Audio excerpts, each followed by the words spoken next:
Hey guys, what's up? It's me, Thomas. Today we're back here with Game Theory. We got ourselves a Ratchet and Clank Theory one. Though it looks like it's a currency exchange on this one. It's called the bolts, and Ratchet and Clank are worthless. I mean, well, not sure how much they are going to cost, but probably less around here. But I'm actually kind of curious now, so let's see how much those bolts are going to go for. If you like Scott for more, hope you enjoy. Here we go.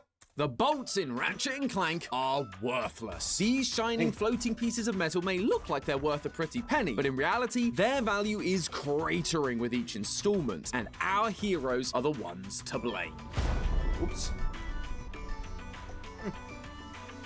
Hello, Internet! Really Welcome to Game Theory, you know? the show that's always throwing an Omni wrench into the works. And today is a very special episode for me, friends. Here on Game Theory, we love to ruin your childhoods. It's literally our tagline, but for this episode, I'm going back and ruining my own childhood. While I was always a fan of Nintendo titles like Mario, Zelda, and Pokemon, I actually started my gaming life as a Sony kid, playing games like Crash Bandicoot, Spyro the Dragon, and Ty the Tasmanian Tiger. But one of my absolute favorites from that era, and one of the few Sony mascots that's still going today, was Ratchet and Clank. This series is what you get when you mix a 3D platformer with a third-person shooter, and it was so much fun. The story is primarily about this alien feline character named Ratchet and his very polite robot sidekick, Clank. Together, they become heroes of the galaxy, with people seeking out their assistance in future titles. I used to play these games over and over again, and yet for some reason, my dad could never remember the name, and so just called it Plinkit and Plunkit, which 8-year-old me thought was just as hilarious as the in-game dialogue. Look,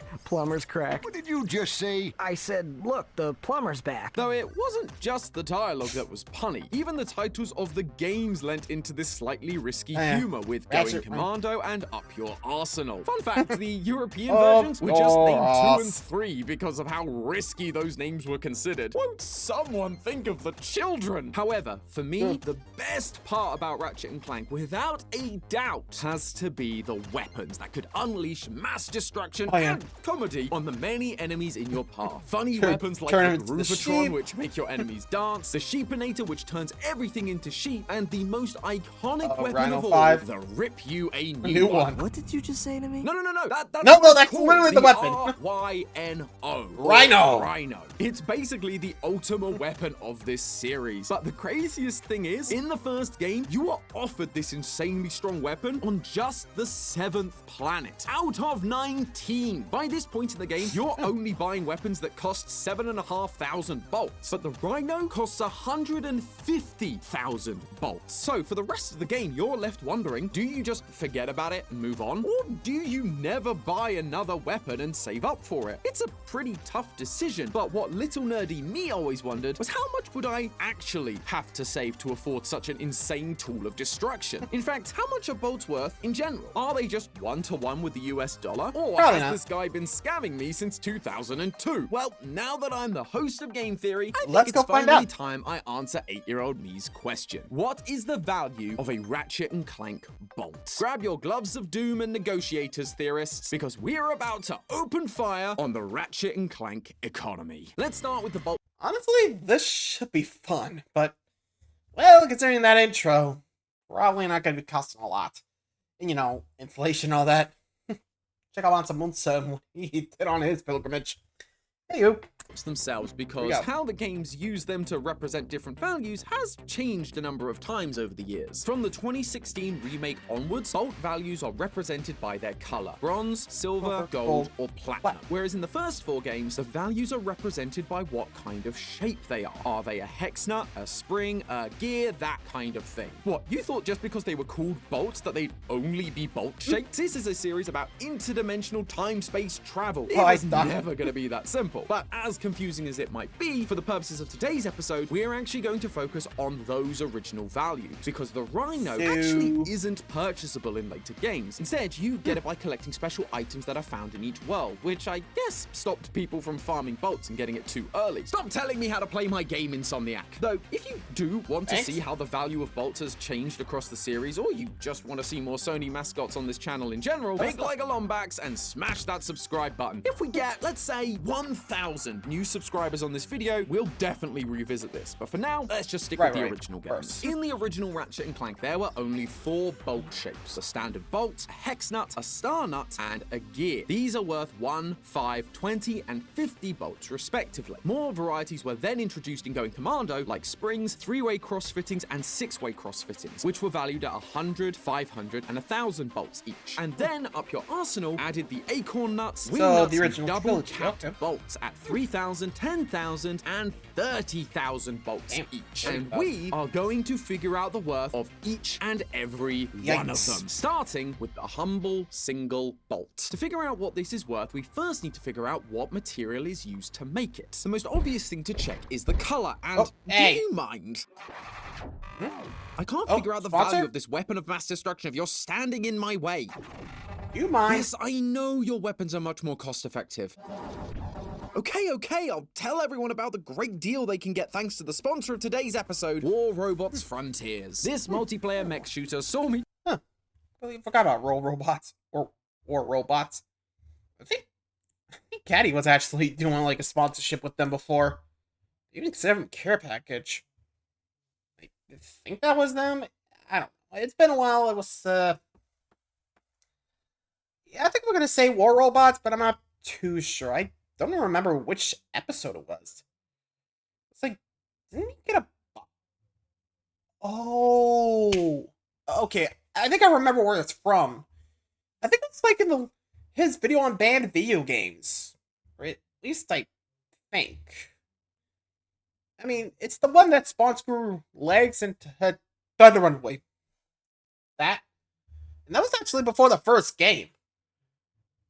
Yeah. I mean, I'll look back, but pretty sure it's the banned video games, but whatever works. Anywho, back to the video. Move out of my way so I can see the bolt's color.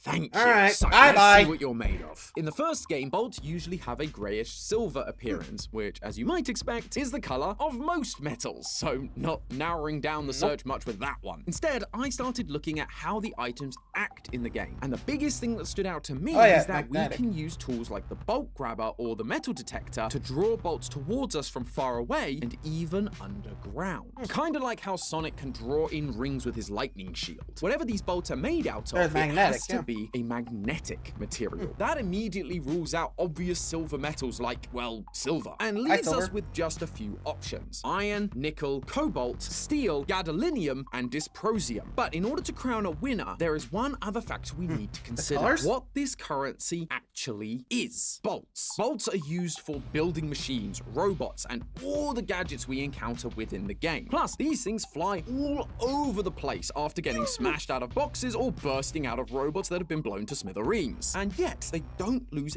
any of their original shape. Therefore, the metal used for these bolts needs to be strong and durable. Immediately, that puts metals like gadolinium and dysprosium out of the picture, because while they're super magnetic, they are way too soft and malleable to keep their shape after an explosion. Cobalt has a similar issue, but rather than being soft, it's brittle. Even when combined with a stronger metal like steel, cobalt drill bits are famously brittle and will shatter if not used correctly. And I don't think we can call whatever this is correct use. Nickel is a little stronger, but it has a different issue. It has been shown to cause allergic reactions in some people after prolonged exposure, which isn't ideal for your galactic currency, something that everyone is going to be holding. That leaves us with just 2 remaining options: iron and steel. And the winner ended up being steel for one simple reason: it cheated. Iron is a very strong metal, but steel is even stronger because it isn't a pure metal. It's actually an alloy of iron and carbon mixed together. This not only increases its strength, which is why it's the primary metal we use for nuts and bolts, but the process of adding carbon turns the metal from a dirty gray to a metallic silver, the same color we see from the bolts. And the cherry on top of all of this is, while I said most of the bolts are silver, not all of them are silver exactly. Some have slightly red or bluish tints to them. And if you heat steel to certain temperatures, you can actually temper the metal to change its color from yellow to purple to, yes, red and blue. So the bolts from Ratchet and Clank 1 are made out of steel. Great, now Now we've just got to figure out the cost. At the time of writing, steel costs around 74 cents per kilogram, which compared to some of the other metals we looked at is pretty inexpensive. So good job to the Solana Galactic government for choosing a cost-effective metal, I guess? But therefore, we need to find out how much these bolts weigh, which means it's time for the really fun stuff, the math. Calculating the weight is actually pretty straightforward. We've used this equation plenty of times before. Weight equals density times volume. Density is easy, as steel has a set density of 7.85 grams per cubic centimeter, or 4.537 ounces per cubic inch. The tricky part is figuring out the volume. You see, bolts don't have the most conventional shape. If it were a sphere, a cube, or even a ring, it would be pretty easy to calculate. But a bolt is a bunch of different shapes all smushed together and has all these edges and grooves going on. So pixel measurements, that's out this time. Fortunately, just like my favorite Pokemon Eevee, we theorists have evolved a little over the years. We are no longer bound by the techniques of old and have learned to use the holy tool known as Blender. With this, we can just take... Man, well, run it out. Use Blender. Okay, I gotta think back, like, we never had this back in the early days of theorists, but still. I always wonder, like, how much do you think we could use Blender nowadays and be like, that works? Honestly, I don't know who in the team actually recommended Blender, but I hope they got a promotion. I'm just saying, saved a lot of theories. Anyway. The 3D models from the game and accurately measure each bolt's volume with zero uncertainty. This reveals that the standard bolt has a volume of 0.0254 cubic meters, or 0.898 cubic feet. So we just plug that into our equation and that gives us a weight of 199.4 kilograms, or 439.58 pounds. That's the weight of a BMW 650 GS motorcycle. And as someone who has owned that bike, let me tell you, those things are hard to pick up when they've fallen over, let alone carrying thousands of them in your pockets. With our original cost of 74 cents per kilogram, that would make a single bolt worth $147.55, making a single ammo refill for the bomb glove worth $738. The glove of doom would cost you $1,106,625. And the rhino, the most expensive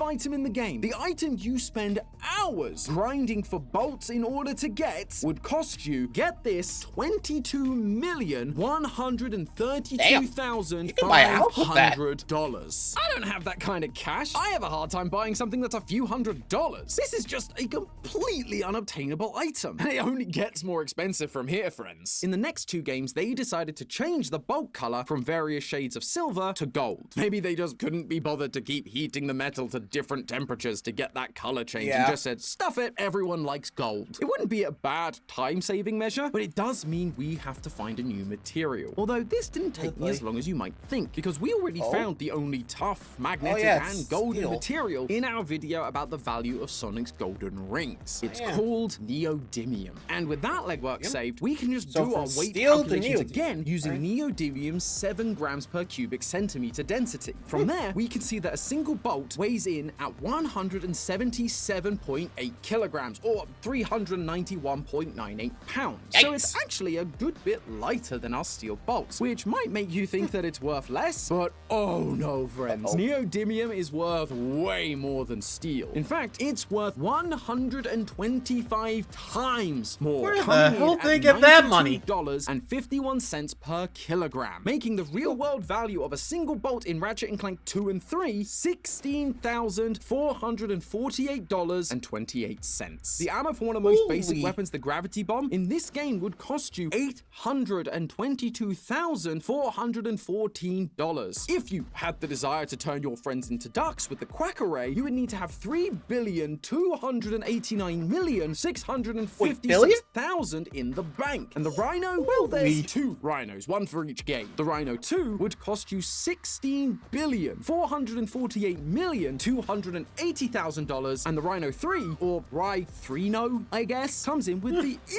enormous price tag of $49,343,840,000. That's Jeff Bezos level of money. Maybe that's why he's so fixated on space. The price of these things is astronomical. Ratchet and Clank must be worth an absolute mint by the end of the series. Or would they? I'm sure some of you are already calling this out. We've only calculated the values of the regular single bolts. But at the start of all this, I mentioned that bolts are actually a bunch of different shapes. Oh, yeah. Well, if you try to calculate their values, this whole economy starts to become more shaky than Ratchet and Clank Space-Time Continuum. In the first game, based on their 3D assets, the hex nut is actually worth $156.84, just $9 more than the single bolt, rather than the full 5 times the game suggests. By contrast, the star nut is only worth $7 more at $154.52, despite being worth 20 times more. And the gear, which should be worth 50 times more than the single bolt, is only 3.5 times more, worth just $525.71. It gets even worse in the sequels, with the hex nut now being worth $17,484.39, a gear is now worth $58,605.09, a 3-way cross-fitting is $58,734.60, barely a difference. and the double-capped bolt, the highest valued bolt in the game, is worth just $95,516.58, which sounds like a lot, but it's not 30,000 times the value of a single bolt. This would mean that to pay for the Rhino 3, you would either need 3 million single bolts or just 516,610 double-capped bolts. The whole system would be broken in minutes. Plus, their actual physical value doesn't align with the order of their value in the game. The acorn nut is actually the most expensive by weight at $136,702.03, and yet wing nuts are considered 3 times more valuable, even though in reality they are only half the value by weight. The math just ain't math. And there's one very specific reason for that: the type of currency. See, the way we've been measuring the value of these bolts is similar to how we used to use what was called the gold standard. Basically, the worth of a country's currency was tied into how much gold the country itself had. More gold equals higher value currency. It's just that rather than gold, we've been using steel and neodymium. But if a certain screw, nut, or bolt has been assigned an arbitrary value with no correlation to what it's actually worth, like we're seeing, then Ratchet and Clank's universe is more likely using a system more reflective of what we use today, and that's known as a fiat currency. A fiat currency is something that basically represents a monetary value rather than being worth anything itself. We use pieces of paper to denote what it's worth. A piece of paper with a 1 on it is worth $1, but the paper itself is actually only worth about 3 cents. The benefit of this in the economy is that the item itself holds no intrinsic value, and so can only be used for purchasing goods and giving a representation of how much money we possess and have to use. That's why a spring, which is much lighter than a gear, can have a higher value at vendors. They are simply representing a value rather than being based on their actual worth. However, there is one flaw in treating bolts as a fiat currency. They can be used for more than just currency. Nuts and bolts can be used to construct spaceships, cool gadgets, yappy sidekicks. That would make this less of a fiat currency and more of what is called a commodity currency, the exchanging of resources or services rather than pure hard cash. This can also work with assigned values, as a spring may be more useful for construction than a bolt. We humans have used commodity currencies in the past, but there are reasons we stopped doing it. The first issue that Ratchet and Clank will likely begin to face is that because bolts have a real-world use, people may hold on to their bolts in case they need to, I don't know, build a robot that can do their laundry, or because you never know when you're going to need to repair that hoverboard. This is known as hoarding, holding onto a resource and not spending it in case of emergency, and it can create artificial shortages in the market, which then drives up the prices of goods that use that resource, i.e. inflation. On the other hand, if all the nuts and bolts are tied up being used commercially to make products like buildings and gadgets, that can lead to a decrease in the supply of currency because it's being used for other things, and that leads to what is known in economic terms as supply shocks. This will cause the value of the bolt to constantly fluctuate depending on how much of the currency is actually in circulation as currency at any given time. And tracking. And I'm starting to see why we use paper, or at least back in the day, like say medieval times, like you don't just get money off the bank. Like you have a plaque or at least something, banknotes, like basically proto dollars that basically show like, okay, we'll use this. You trade it in, and bada boom, bada bing, you're good. So yeah, basically a fancy IOU. Here, I guess it's not really. Actually, is there a difference between the stuff that's used for currency and the stuff that's used for the building? Like, I'm just curious about all that. Like, do they have a separation of that? Or is it like, okay, we'll have this half be the currency, this half be building stuff? I don't know. I mean, they gotta have some way to mass produce these bolts for it to be both currency and that. But, I don't know. Is there like a... Do they have like a legal distinction of like what's currency, what's building material? That I'm curious on. I don't know, but it's mostly a guess. So if you guys know, I haven't played Ratchet and Clank in a while, so I don't know for sure.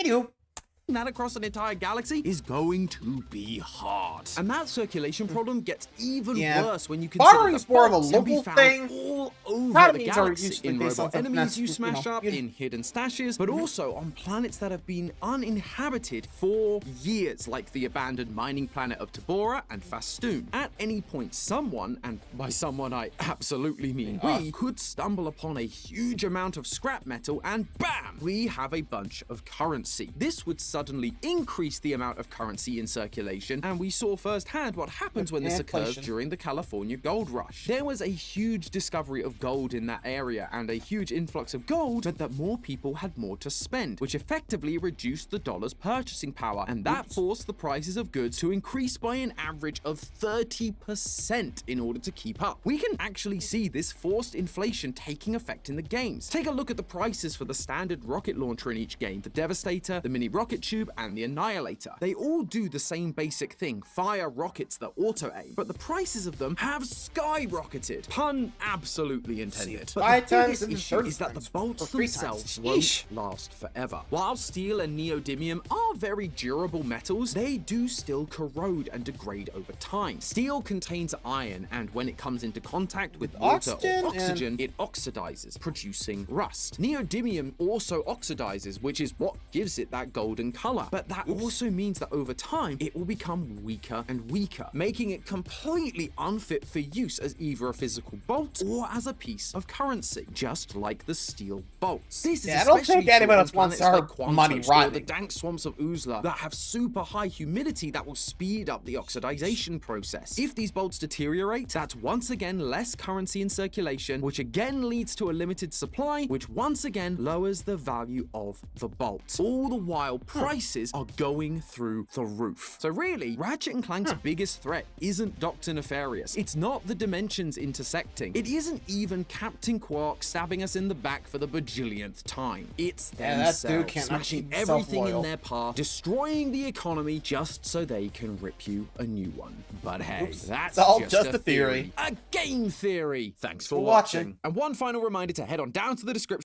Honestly, I see where he's going with that, but, well, as they say, hard to tell.